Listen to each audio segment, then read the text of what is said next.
सगच्छति नमामि गंगे तव पाद पंकजम। हमारी भारतीय संस्कृति में गंगा नदी का एक पवित्र स्थान है।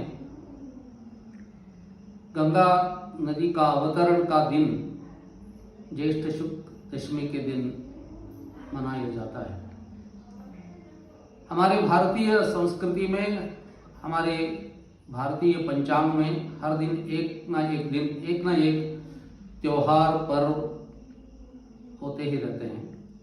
इसी तरह ये ज्येष्ठ शुक्ल दशमी के दिन गंगा धरती पर उतर के आई है। उस दिन को दशहरा पर्व के रूप में हम मनाते हैं। ये इसको गंगा पहले ब्रह्मा जी के कमंडलों से उतरकर महाविष्णु के चरण कमलों में गई। वहां से वो धरती पे आने लगी, तो उसको धारण करने के लिए और किसी को सामर्थ्य नहीं था। इसके लिए शंकर ने उसको अपने जटाजूट में बांध लिया। वहां से फिर से वो हिमालय से होकर गंगा सागर तक प्रवाहित हुई। मगर एक गंगा नदी को वहां से स्वर्गलोक से यहाँ आने का नौबत इसलिए पड़ा कि इक्ष्वाकु वंश में भगीरथ नामक एक राजा था। भगीरथ के पूर्वज जो सगर के पुत्र थे 60,000 लोग, वो सब कपिल महर्षि के शाप से पाताल लोक में वो भस्म हो गए थे, राख हो गए।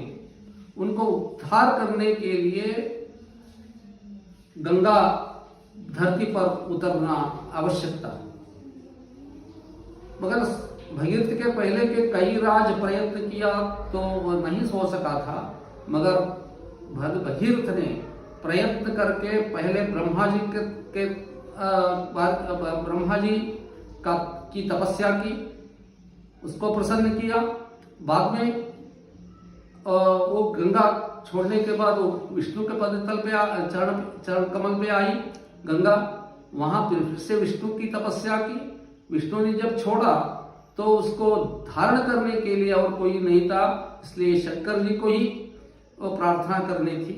तो शंकर जी की तपस्या करके उनको भी मना करके जब वो भगीरथ ने उसको धरती पे लाने लगा तो शंकर ने उसको अपने जटाजूट में बांध लिया। शंकर ने वो दो बड़े काम किए। एक तो गंगा को धरती पे गिरने से बचाया।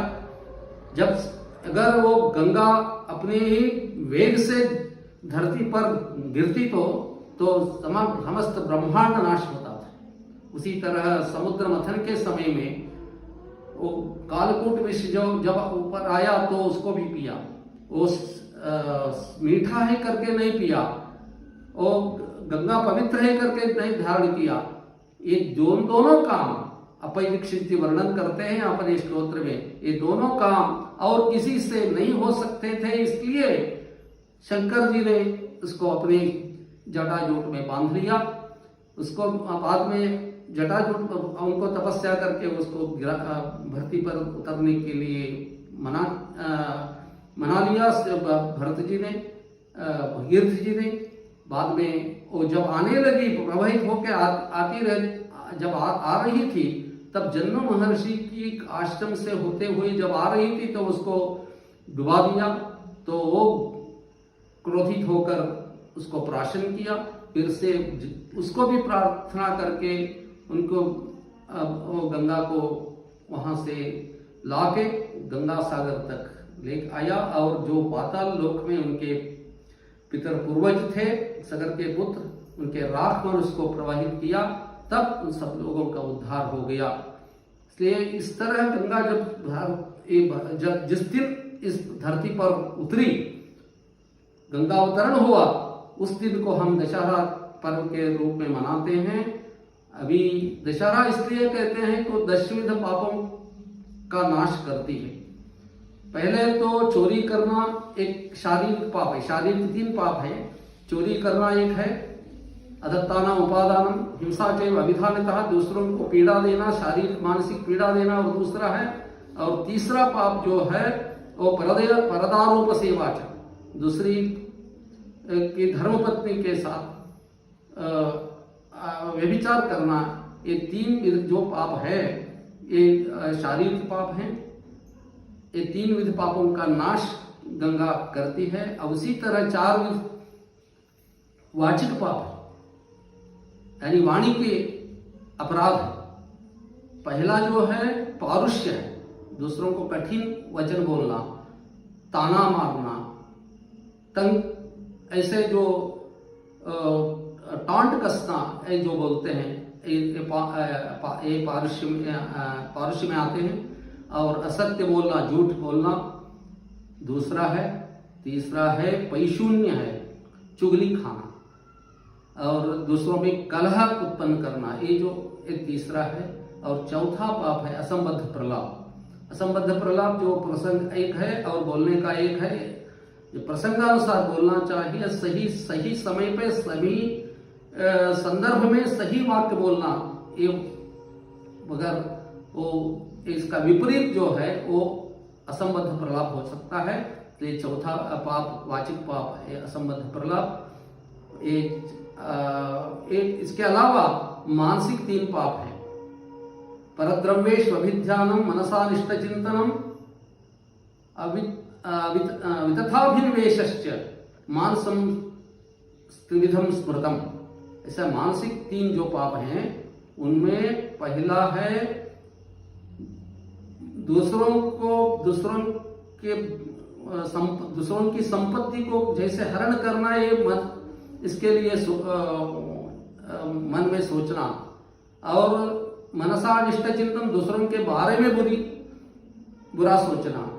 और तीसरा है तो नास्तिक बुद्धि, यानी गुरु वेद श्रुति वाक्यों में श्रद्धा नहीं रखना, और मैं जो कहता हूं वही ठीक है करके अभिनिवेश करना। ये जो है ये 3 चीज 3 पाप जो है ये मानसिक पाप है। इस तरह 10 विध जो पाप हैं इनको जो हरण करती है, दश पाप हरायस्मात् तस्मात् दशहरा स्मृता। इसको गंगा को दशहरा इसलिए कहते हैं को ये 10 विध पापों का नाश करती है, इसलिए वो दशहरा कहते हैं। उस दिन गंगा के किनारे जाके स्नान करना, गंगा की पूजा करना, गंगा की आरती उतारना और 10 पदार्थों का दान, फल या कोई भी वस्तु अपने पास जो है वो 10 संख्या में उसको दीन दलित ब्राह्मण जो कोई भी हो उनको दान करना चाहिए।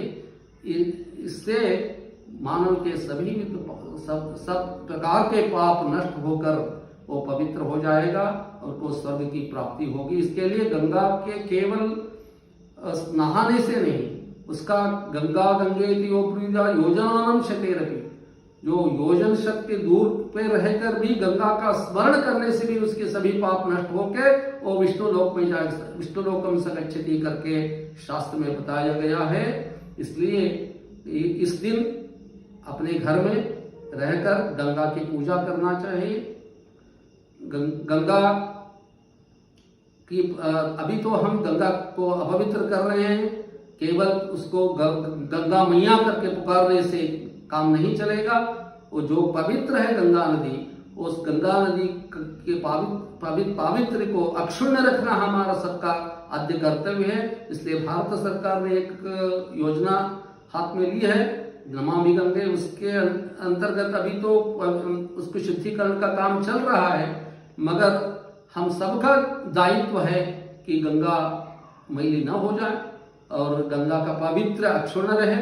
इसलिए हम सब प्रयत्न करके गंगा का पवित्र का संरक्षण करने के लिए प्रयत्नशील रहना चाहिए। ऐसे प्रार्थना मैं सब लोगों से करता हूँ। और दशहरा के दिन गंगा का पूजन, गंगा का स्नान, गंगा का पान आदि करके सभी पापों से मुक्त हो, सभी लोग मुक्त होकर मुक्त हो, इसी प्रार्थना में सबसे करता हूँ। और इस दशहरा महापर्व पे सबको शुभकामनाएं देना चाहता हूँ।